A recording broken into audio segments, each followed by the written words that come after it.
कि कृपया अपने मोबाइल फोन्स को साइलेंट मोड में डालें या स्विच ऑफ कर दें ताकि आप इस प्रस्तुति का संपूर्ण आनंद बिना किसी व्यवधान के उठा सकें। इस शो के प्रस्तुतकर्ता हैं उज्जैन स्मार्ट सिटी लिमिटेड। निष्पादक हैं मध्य प्रदेश पर्यटन।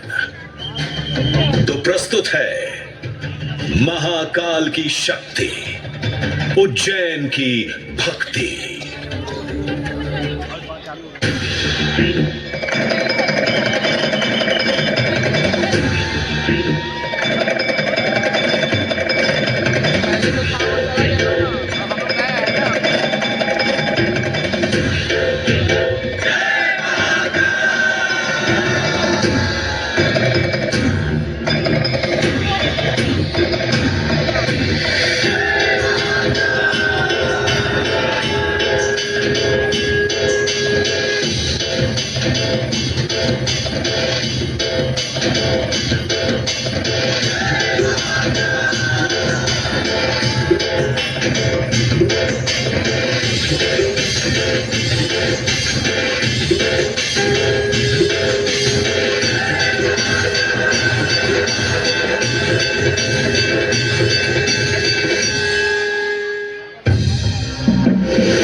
ब्रह्मांड की सबसे प्राचीनतम कहानियों में से आज हम वो कहानी सुनाएंगे जिसका सृजन पूरे ब्रह्मांड के सृजन से पहले हुआ। तब न देव थे, न असुर, न जीव था, न जंतु, न जल था,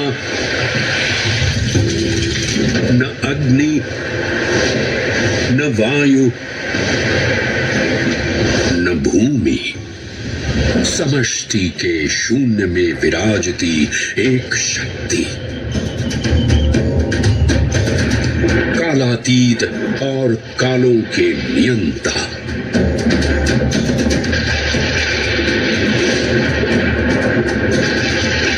विधाता भी और विध्वंसक भी, अखंड, अचल, अविनाशी। ये कथा है उस महादेव के महाकाल स्वरूप की, जो सृष्टि के आरंभ भी हैं और काल के आगमन भी हैं। वे ही काल के सृजन करता और नियंत्रण करता भी हैं।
निर्विकार होते हुए भी अपनी माया से विराट विश्व का आकार धारण करने वाले महाकाल।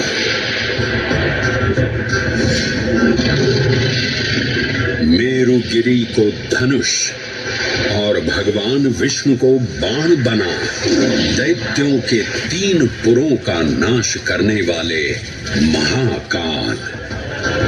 वो महाकाल जो तीनों लोकों में विद्यमान सभी शिवलिंगों में प्रधान है।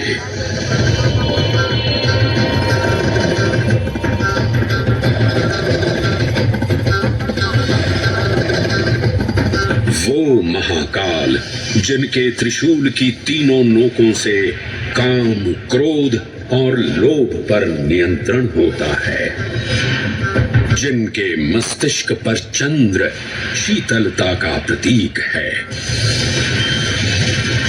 और जिनकी सवारी नंदी के 4 चरण सत्य, दया, दान और तप का चिन्ह है।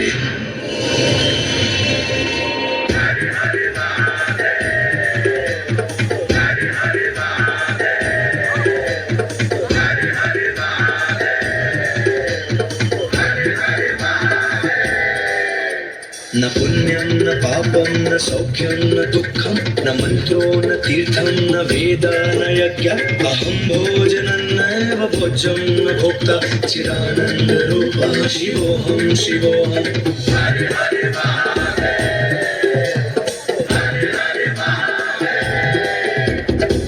निर्विकल्पो निराकार रूपो विभुत्वान् च सर्वत्र सर्वेन्द्रियाणां न चासङ्गतं नैव मुक्तिर्न मे चिदानन्दरूपः शिवोऽहं शिवोऽहं चिदानन्दरूपः शिवोऽहं शिवोऽहं चिदानन्दरूपः शिवोऽहं शिवोऽहं चिदानन्दरूपः।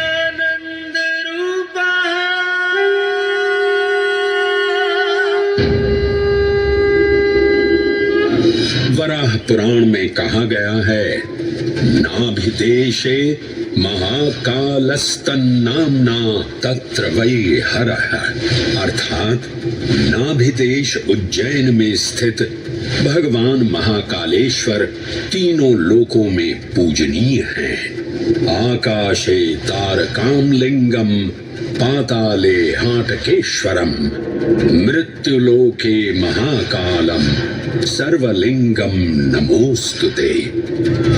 आकाश में तारक लिंग के रूप में, पाताल में हाटकेश्वर के रूप में और मृत्युलोक में महाकाल के रूप में स्थित भगवान शिव को प्रणाम। समस्त लिंग स्वरूपों में विद्यमान भगवान शिव को सादर नमस्कार। नाभिदेश उज्जैन का अटूट बंधन है महाकाल के साथ, जो महाकाल स्तोत्र में उल्लिखित है। उज्जयिन्यां महाकालम महाकालेश्वरम हरम महाकालम महायोगिनम नमामि पार्वती पतिम। तो चलिए मैं आपको कथा सुनाता हूँ इसी महान उज्जैन नगर की। उज्जैन, जिसे संस्कृत साहित्य में अवंतिका, विशाला, कुशस्थली, पद्मावती, कनकश्रृंगा, स्वर्णश्रृंगा, प्रतिकल्पा, कुमुदवती और अमरावती के नाम से पुकारा गया। उज्जैन, जो मनुष्य को मोक्ष प्रदान करने वाली 7 नगरियों में से एक है। उज्जैन, जहां 84 महादेव का आशीर्वाद प्राप्त है।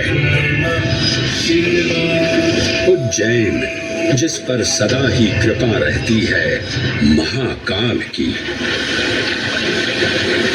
यहाँ सतत क्षिप्रा नदी की निर्मल धारा बहती है। डमरू के नाद से जीवन को ऊर्जा मिलती है। घंटियों की झंकार मन को आनंदित करती है। और यहाँ का आकाश शिव आशीष स्वरूप है। श्मशान ऊषर क्षेत्र पीठम तू मनमेव च पंचकैत्र न लभ्यते महाकाल पुरद्दते। अर्थात यहाँ पर श्मशान, ऊषर यानी अनुपजाऊ भूमि, क्षेत्र अर्थात पवित्र भूमि, पीठ यानी शक्ति स्थान और मन अर्थात आध्यात्मिक शांति का स्थल, पांचों एक ही स्थान पर उपलब्ध हैं। ये संयोग महाकाल की नगरी उज्जैन की महिमा को और गरिमामय बना देता है। उज्जैन के इस अलौकिक स्वरूप से प्रभावित हो महाकवि कालिदास अपने काव्य मेघदूत में लिखते हैं, हे जलधर, यदि महाकाल के मंदिर में समय से पहले तुम पहुंच जाओ तो तब तक वहां ठहर जाना जब तक सूर्य आंख से ओझल न हो जाए। शिव की संध्याकालीन आरती के समय नगाड़े जैसी मधुर ध्वनि करते हुए तुम्हें अपने धीर गंभीर गर्जनों का पूरा फल प्राप्त होगा। ये संध्या आरती जिसे कालिदास ने सराहा है अत्यंत महत्वपूर्ण है, क्योंकि ये वो प्रहर है जब सभी देवी देवता गंधर्व यहाँ उपस्थित होते हैं।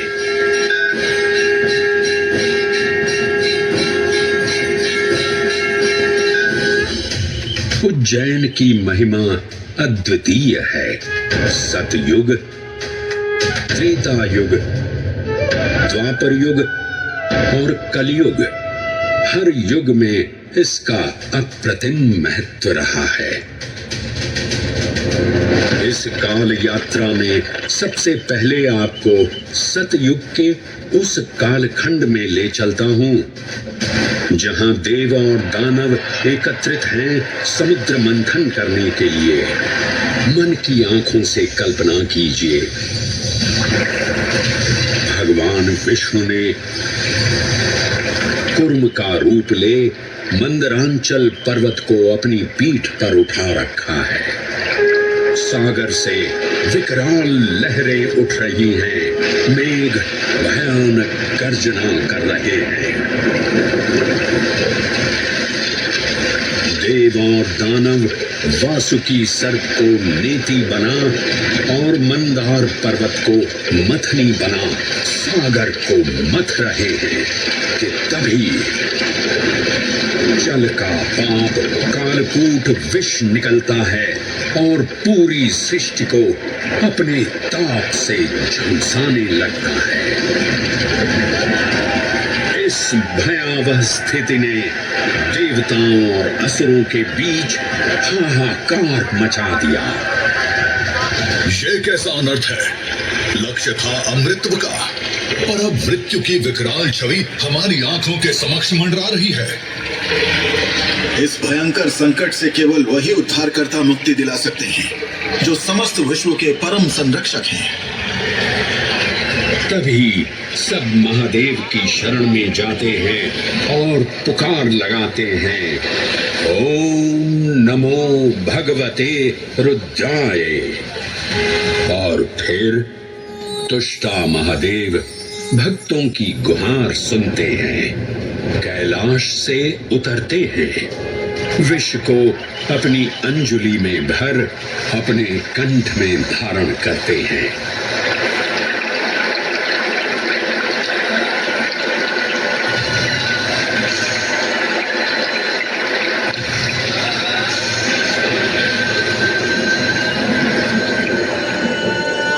अंततो गत्वा सागर मंथन से अमृत कलश प्रकट होता है। जैसे ही अमृत प्रकट हुआ, दानवों ने इसे केवल अपने आधिपत्य में लेने की आकांक्षा प्रकट की और संघर्ष छिड़ गया। आज यदि हम इस अमृत को प्राप्त कर सकें, तो हम देवताओं पर हमेशा के लिए प्रभुत्व स्थापित कर पाएंगे। अमृत अपात्र हाथों में ना जा पाए, क्योंकि ये अपनी शक्ति का असीम दुरुपयोग करेंगे। इस अराजकता के परिणाम स्वरूप अमृत की कुछ बूंदें छलकी और पृथ्वी तक पहुंच गई। 4 स्थलों पर स्पर्श हुआ इन बूंदों का। हरिद्वार, प्रयागराज, नासिक और उज्जैन। अमृत की इन्हीं बूंदों के कारण उज्जैन में हर 12 वर्ष पर कुंभ सिंहस्थ मेले का आयोजन होता है। भगवान शिव की लीला देखिए, लोक कल्याण के लिए स्वयं विषपान किया और अपनी नगरी पर अमृत वर्षा करवाई।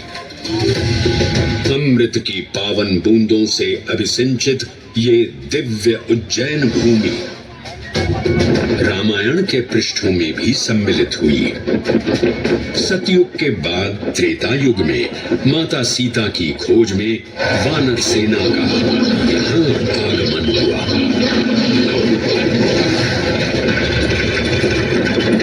समय की इस यात्रा के माध्यम से अब प्रवेश करते हैं वाल्मीकि रामायण के किष्किंधा कांड में। जब वानर राजा सुग्रीव अपने यूथपतियों से सभी प्रमुख स्थानों पर जाने के लिए कहते हैं और उन्हें अवंती नगर यानी उज्जैन जाने का आदेश भी देते हैं। मेखला, उत्कल के क्षेत्र, दशर्न के नगर, आब्रवंती, अवंती और विदर्भ के राज्य, साथ ही माहिष्का के आकर्षक राज्य में भी पूरी तरह से खोजना होगा। एक युग भगवान विष्णु के राम अवतार से संपृक्त और अगला युग उन्हीं के एक और दिव्य अवतार से समरस होना, ये अद्वितीय संगम केवल उज्जैन में ही संभव था। परंतु एक क्षण ठहरिए और ध्यान से सुनिए। ये हैं महाकाल के 1008 दिव्य नाम। हाँ, मैंने काल चक्र को परिवर्तित कर दिया है और अब द्वापर युग का शुभारंभ हो चुका है। विस्मय पूर्ण हो जाएंगे ये जानकर कि महाकाल के इन नामों को स्वयं भगवान श्री कृष्ण ने रचकर पिरोया था। महाकाल सहस्र नामावली की ये अद्भुत रचना उस समय की है जब योगेश्वर कृष्ण, उनके मित्र सुदामा और शेषावतार बलराम ने अवंती नगरी में स्थित सांदीपनी ऋषि के आश्रम में वेदांत दर्शन और शस्त्र विद्या की शिक्षा ग्रहण की थी। कहते हैं कि भगवान श्री कृष्ण को अवंती ने ऐसा मंत्र मुग्ध कर दिया कि यहाँ 64 दिनों तक रुककर उन्होंने 64 विद्याएं और 14 कलाओं का ज्ञान लिया। उज्जैन का संबंध महाभारत से भी जुड़ा हुआ है। इस महान महाकाव्य के वन पर्व में उल्लेख किया गया है कि महाकालेश्वर मंदिर में स्थित कोटि तीर्थ जल का स्पर्श मात्र करने से अश्वमेध यज्ञ के समान फल प्राप्त होता था। और फिर परिवर्तन की इस अनवरत धारा ने एक नई कहानी लिखी। उज्जैन में उदय हुआ मौर्य वंश का। सम्राट बिंदुसार ने अपने पुत्र अशोक को उज्जैन का राज्यपाल बनाया और समय के साथ अशोक के शासनकाल में धम्म का विस्तार हुआ। मौर्य वंश के पश्चात विभिन्न राजवंशों, सम्राटों और नरेशों ने उज्जैन की सेवा की। उनमें से प्रमुख मालवागण और फिर गुप्त वंश ने यहाँ राज कर इसके वैभव में वृद्धि की। उज्जैन ने अपने भव्य तेज से जहां महात्माओं और शासकों को आकर्षित किया, वहीं इस नगर पर आतताइयों की दृष्टि भी पड़ी।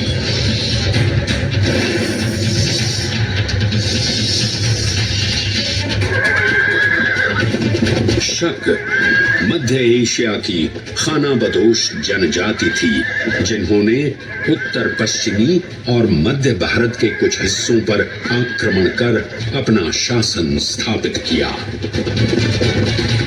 ईसा पूर्व प्रथम शताब्दी में जब भारत शकों के अत्याचार से त्रस्त था, तब उन शकों ने उज्जैन पर भी कब्जा कर लिया और फिर उज्जैन में उदय हुआ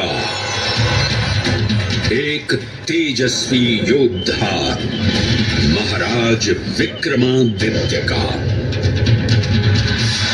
एक तरफ शकों का बल तो दूसरी तरफ विक्रमादित्य का अद्वितीय पराक्रम। विक्रमादित्य की तलवार महादेव के तीसरे नेत्र सी चमकी।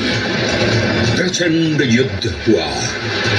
महाकाल की कृपा से शूरवीरों ने शकों को परास्त किया और उज्जैन में गणतांत्रिक शासन स्थापित किया।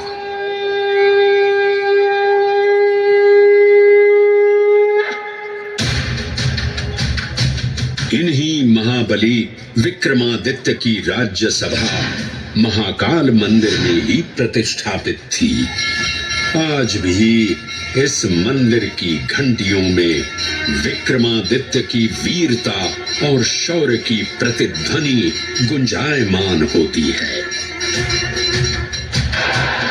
राजा विक्रमादित्य और शकों के मध्य हुए युद्ध ने उज्जैन को काल चक्र से अभिन्न रूप से जोड़ दिया, क्योंकि जिस दिन उनको विजय प्राप्त हुई, उस गौरवशाली उपलब्धि के सम्मान में एक नवीन पंचांग का शुभारंभ किया गया, विक्रम संवत पंचांग।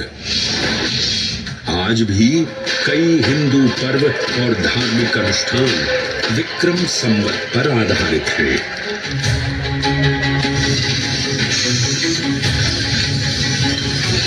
पृथ्वी की भौगोलिक कर्क रेखा इस पावन उज्जैन भूमि से होकर गुजरती है। लगभग 300 वर्ष पूर्व उज्जैन विश्व समय का प्रमुख संदर्भ बिंदु था। यही कारण है कि उज्जैन की वेदशाला में वराहमिहिर, आदित्य दास, ब्रह्मगुप्त, आर्यभट्ट और भास्कराचार्य जैसे महान विद्वान अनुसंधान और अध्ययन में तल्लीन रहते थे। खगोल शास्त्र का केंद्र, महाकालेश्वर का आवास, जगत गुरु कृष्ण की नगरी, विक्रमादित्य का राज। जयति जय उज्जैनी, वैभवशालिनी नगरी उज्जैन।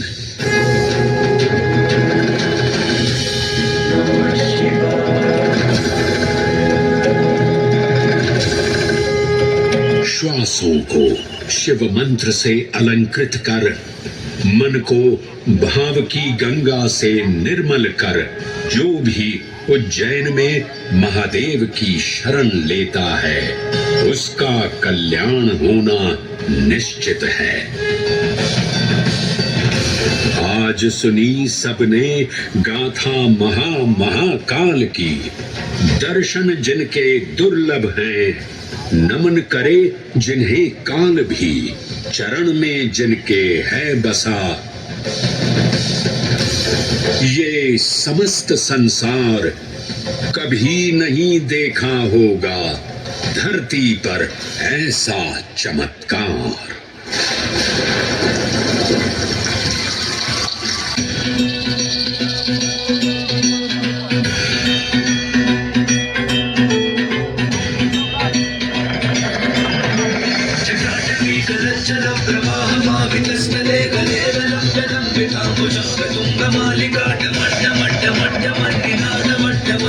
चकार चक्र तांडवं तनोतु न शिव शिव शिव